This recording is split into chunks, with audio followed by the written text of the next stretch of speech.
आमतौर पर बड़े शहरों में शनिवार और रविवार ऐसे दिन होते हैं जिसमें लोग शॉपिंग और आउटिंग के लिए घर से बाहर ही रहते हैं।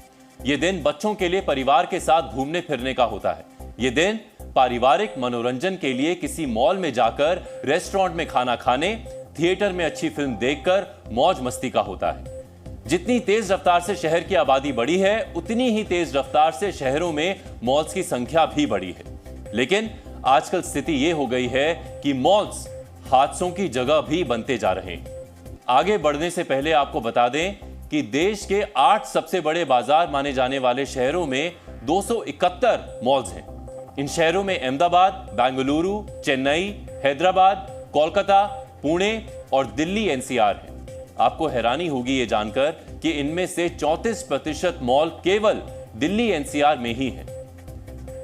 जहां तक हादसों की बात है तो 13 जुलाई 2023 को ग्रेटर नोएडा के गैलेक्सी प्लाजा मॉल में आग लग गई थी। 13 नवंबर 2023 को गाजियाबाद के आदित्य मॉल में आग लग गई थी। 3 मार्च 2024 को अब ग्रेटर नोएडा के ब्लू सफायर मॉल में लोहे का स्ट्रक्चर गिर गया है, जिसमें 2 लोगों की मौत हो गई। बड़े बड़े फैंसी मॉल्स देखकर अक्सर लोग पूरे परिवार के साथ वहां पहुंच जाते हैं। लोगों को बिल्कुल भी अंदाजा नहीं होता कि जिन मॉल्स की चमकदार लाइट्स और शोशेबाजी को देखकर वो वहां पहुंचे हैं, वहां के हालात कैसे हैं। आमतौर पर लोग ये भरोसा करके चलते हैं कि मॉल है तो अच्छी लिफ्ट जरूर होगी, मॉल है तो दुकान अच्छी ही होगी, मॉल है तो कंस्ट्रक्शन अच्छा ही होगा, मॉल है तो सिक्योरिटी भी अच्छी होगी और मॉल है तो खतरा तो बिल्कुल भी नहीं होगा। लेकिन अफसोस, देश में कई मॉल ऐसे हैं जहां जाना मौत को दावत देने जैसा है। उदाहरण के तौर पर ग्रेटर नोएडा के गैलेक्सी ब्लू सफायर मॉल को ही ले लीजिए। बाहर से देखने में यह मॉल बड़े बड़े ब्रांड्स का घर लगता है, लेकिन अंदर से कितना खोखला है ये उन 2 परिवारों से पूछिए जिन्होंने अपने परिवार के सदस्यों को मॉल प्रशासन की लापरवाही की वजह से खो दिया। हरेंद्र भाटी और शकील खान, ये 2 गैलेक्सी ब्लू सफायर मॉल की लापरवाह मेंटेनेंस के शिकार हो गए। हरेंद्र भाटी की इस मॉल में शॉप है, वो प्रॉपर्टी डीलिंग और होम डेकोरेशंस का सामान बेचते हैं। शकील खान इस मॉल में पेंटिंग का काम करते हैं। रविवार को दोपहर करीब 12:30 बजे हरेंद्र भाटी और शकील खान अपने अपने काम से मॉल में आए हुए थे। ये दोनों मॉल की लिफ्ट के पीछे एस्केलेटर के पास खड़े थे। इन दोनों को अंदाजा नहीं था कि कुछ ही देर में मॉल प्रशासन की लापरवाही की वजह से उनकी मौत होने वाली। जिस जगह पर ये दोनों लोग खड़े थे वो जगह मॉल का सेंटर पॉइंट है, जहां से ऊपर देखने पर मॉल के सभी फ्लोर और उनकी रेलिंग्स नजर आती हैं। मॉल में जो लिफ्ट लगी है उसका पिछला हिस्सा भी यहां से नजर आता है। इस लिफ्ट के ऊपर लोहे का बना एक स्ट्रक्चर लगाया गया था। यह स्ट्रक्चर चंद पेंच के सहारे लिफ्ट की टाइल्स में जड़ दिया गया था, जो काफी कमजोर था और हादसे का इंतजार कर रहा था। यही स्ट्रक्चर अचानक गिरा और इसके नीचे हरेंद्र और शकील दब गए। दोनों की ही मौके पर ही मौत हो गई। यह स्ट्रक्चर कितना भारी था इसका पता हादसे वाली जगह के हालात देखकर पता चलता है। मलबे का बड़ा हिस्सा ग्राउंड फ्लोर पर गिरा था, लेकिन लोअर ग्राउंड फ्लोर पर भी इसका कुछ हिस्सा पड़ा हुआ था। ग्राउंड फ्लोर की रेलिंग भी इस हादसे से टूट गई। इससे यह भी पता चलता है कि जो स्ट्रक्चर टूटा था वो काफी भारी था। हमने इस हादसे की तहकीकात की। हमने ये पता लगाया कि जो स्ट्रक्चर टूटकर गिरा वो कहां से टूटा था और वहां की स्थिति क्या है। आपको यकीन नहीं होगा, लेकिन मॉल यूं ही चलता रहा तो हादसे की एक और स्क्रिप्ट हमें वहां तैयार नजर आई। हादसों के बाद भी मॉल प्रशासन का रवैया इतना सुस्त, इतना लचर है कि अभी भी हादसों को दावत दी जा रही है।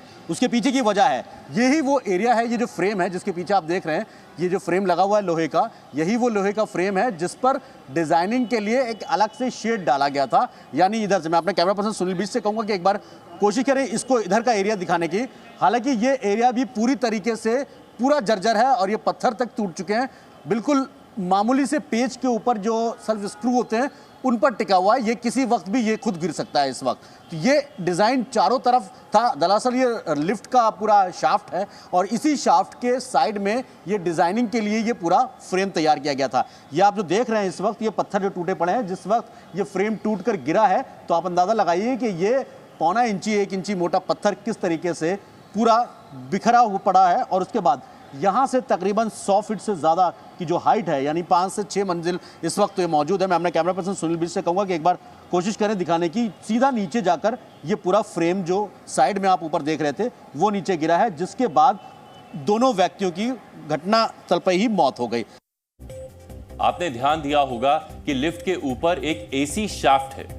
इसको छिपाने के लिए ही शायद लोहे का स्ट्रक्चर लगाया गया था।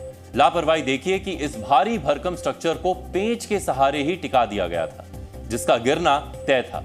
हादसे के करीब 2 दिन बाद भी लिफ्ट के ऊपर का यह स्ट्रक्चर अभी तक नहीं हटाया गया है। तो क्या यह मान लिया जाए कि मॉल प्रशासन एक और हादसे का इंतजार कर रहा है?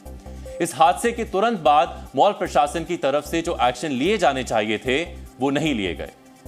जैसे ही यह हादसा हुआ, मॉल के मेंटेनेंस टीम के लोग वहां से भाग गए। मॉल की सुरक्षा में लगी टीम को तुरंत पुलिस को जानकारी देनी चाहिए थी, लेकिन उन्होंने ऐसा नहीं किया, बल्कि लोगों ने पुलिस को फोन करके इस हादसे की जानकारी दी। यही नहीं, हादसे के तुरंत बाद घटनास्थल को खाली कर देना चाहिए था, लेकिन मॉल चालू रखा गया। हादसे में मारे गए लोगों के शव को हटाना नहीं चाहिए था, लेकिन मॉल के सुरक्षा कर्मियों ने ऐसा करने दिया। घटनास्थल पर खून के धब्बों को मॉल प्रशासन ने सफाई कर्मियों से साफ करवाने की कोशिश तक की। मॉल को बंद नहीं किया गया, जिसकी वजह से बड़ी संख्या में लोग मॉल में आते रहे। आप सोचिए कि किसी जगह पर छत से कोई भारी भरकम लोहे का स्ट्रक्चर गिर गया, हादसे में 2 लोगों की मौत हो गई हो, बावजूद इसके मॉल प्रशासन ने अपनी कमाई चालू रखी। ऐसा लगा जैसे इंसान की मौत उनके लिए कोई मायने ही नहीं रखती। हादसे की जगह को ऐसे साफ किया गया ताकि मॉल में आने वाले लोगों को पता ही ना चले कि वहां पर क्या हुआ था। मॉल प्रशासन ने इस तरह से काम किया जैसे वो इस हादसे के कोई निशान नहीं छोड़ना चाहते थे। क्या मॉल प्रशासन इससे भी बड़े हादसे का इंतजार कर रहा था? मॉल में भीड़ बुलाकर वो ज्यादा से ज्यादा लोगों को हादसे में मारे जाने का न्योता दे रहा था। जिस जगह स्ट्रक्चर गिरा उस पर कार्रवाई ना करके लोगों को मॉल में बुलाने के उपाय किए गए। यह कदम मॉल प्रशासन की अमानवीयता थी कि उसने हादसे के बाद मॉल को बंद रखने के बजाय अपनी दुकानें चालू रखी। मॉल की मेंटेनेंस टीम को भी अपने यहां के हालात मालूम थे। उन्हें लगातार यहां के दुकानदारों से शिकायतें मिल रही थी, लेकिन बावजूद इसके कोई कदम नहीं उठाए गए। हमने यहां के एक दुकानदार से बात की। कल जो हादसा हुआ, हादसे के बाद लगातार मॉल चल रहा था, क्या दूसरे हादसे को दावत दिया जा रहा था? बिल्कुल दावत दिया जा रहा है। जो होर्डिंग गिरी हुई है उसकी भी 4 दिन पहले कंप्लेन की गई थी इसको सही करने के लिए, उसके बावजूद भी इन लोगों ने कोई एक्शन नहीं लिया। मेंटेनेंस को लेकर बड़ा सवाल हो रहा है कि मेंटेन नहीं किया जाता है और इस तरह की लापरवाही लगातार बढ़ती जा रही है। जी, मेंटेनेंस के नाम पे तो यहाँ बहुत ही बुरी हालत है।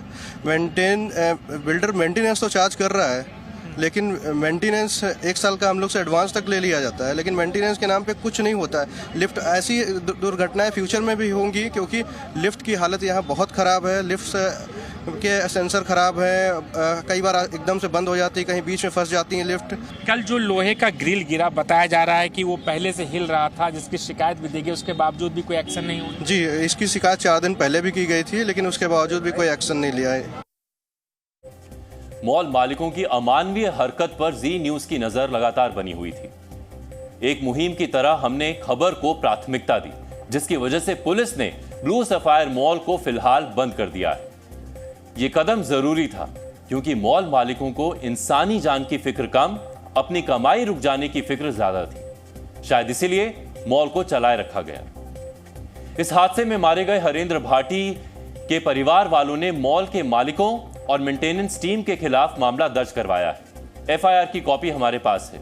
इसमें ब्लू सफायर मॉल के मालिकों प्रदीप अग्रवाल और शीतल अग्रवाल के अलावा मेंटेनेंस के कर्मचारियों को भी आरोपी बनाया गया है।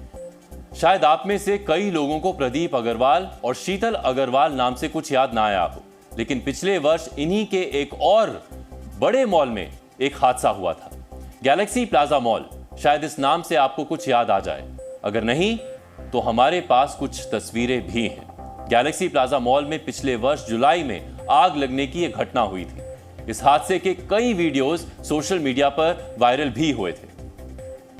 हालात ये थे कि मॉल में मौजूद लोग खिड़की के रास्ते कूदकर आग से बचने की कोशिश कर रहे थे। आग लगने की इस घटना को शॉर्ट सर्किट बताया गया था।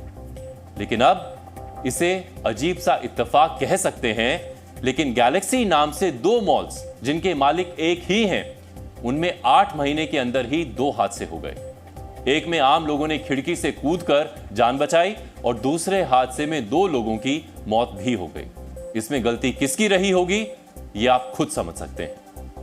हमने ब्लू सफायर मॉल में हुए हादसे को लेकर उनके प्रबंधक से बात की है। मेंटेनेंस को लेकर कई सवाल खड़े होते हैं कि जो चीज़ें जो लोहे का हिस्सा गिरा है वो मेंटेन नहीं था, हिलने की शिकायत दी गई थी, उसके बाद भी आप लोग एक्शन नहीं लिए। वो बातें हमारे संज्ञान में नहीं, गलत है वो बातें। हम खुद ही इसको चेक करा रहे थे, लेकिन जैसे हम यहाँ तक पहुँचे ये हादसा हो गया। कब चेक करा रहे थे, कब आपको जानकारी मिली कि यहाँ पर लोहे का जो गटर है कमज़ोर है, वो गिर सकता है? तो जब हवाएं अभी 2-4 दिन में चल रही थी उसी के दौरान। मतलब ये 2-4 दिन से आपको इस बात की जानकारी थी कि हवाएं चल रही थी और वो कमज़ोर हो गया? नहीं, हमें ये नहीं पता था वो कमज़ोर हो गया। हवाएं चल रही थी तो हमने फिर अपनी टीम को भेजा चेकिंग करने के लिए। तो परिवार यहाँ चेक नहीं कर पाए और ये हादसा हो गया। तो परिवार वालों को क्या आर्थिक रूप से कुछ मदद आप लोग की तरफ से दिया जाएगा? जो भी होगा हम बिल्कुल, मैं बात करूँगा पूरी मैनेजमेंट से बात करके, जो भी होगा हम हर संभव की सहायता करेंगे। ब्लू सफायर मॉल के प्रबंधक भले ही ये दावा कर रहे हों कि स्ट्रक्चर का जो हिस्सा टूटकर गिरा था उसको ठीक करने की तैयारी कर ली गई थी, लेकिन उससे पहले ही हादसा हो गया। इससे एक बात साफ है कि उन्हें इस स्ट्रक्चर के कमजोर हो जाने की जानकारी पहले से थी। यानी 2 मौतों के पीछे की जिस लापरवाही के बारे में हम बात कर रहे हैं उसका पता मॉल प्रबंधक को पता था। मॉल प्रबंधक पीड़ित परिवारों से मिलने की बात कह रहे हैं, लेकिन पीड़ित परिवार इस हादसे के बाद से गुस्से में भी हैं और दुखी भी हैं। घर की महिलाएं मातम में डूबी हुई हैं और पुरुष मॉल प्रशासन के खिलाफ प्रदर्शन कर रहे हैं।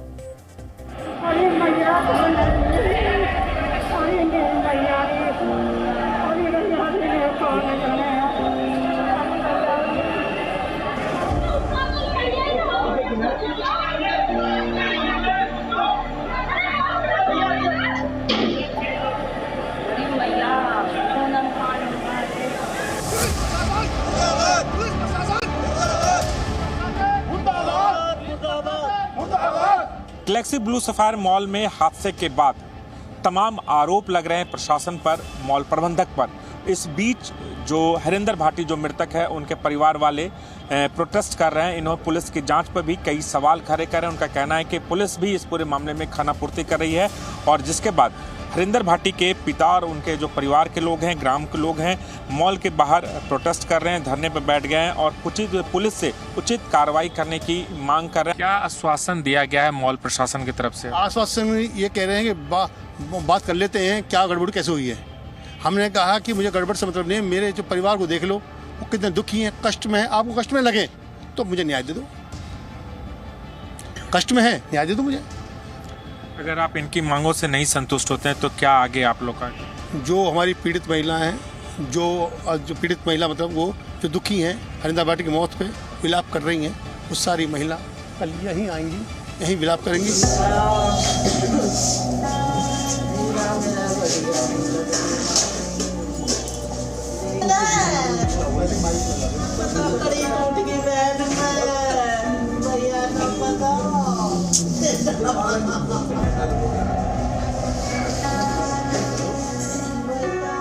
वर्षीय हरेंद्र मॉल में उस वक्त ग्राउंड फ्लोर पर खड़े थे जब 5वीं फ्लोर से उनके ऊपर वो हिस्सा आकर गिरता है छत का। और इस वक्त वो उस घर पे हम मौजूद हैं जहां पर वो तो अपने रोजाना नौकरी करने जो जाते हैं उस पे गए थे, लेकिन आज वो इस वक्त उन्हें नहीं पता था, उनके परिवार को नहीं पता था, उनके बच्चों को, पिता को नहीं पता था कि वो एक मॉल में अपने काम पर जाने वाला व्यक्ति शायद वापस नहीं आ पाएगा। और इस तरह जो वो हादसा हुआ है उसके बाद से उनका घर में हर कोई व्यक्ति, हर कोई सन्न है कि किस तरह वो हादसा जो हुआ, जो एकाएक हुआ और उसके बाद जो स्थिति है उस घर की पूरी तरह बदल गई।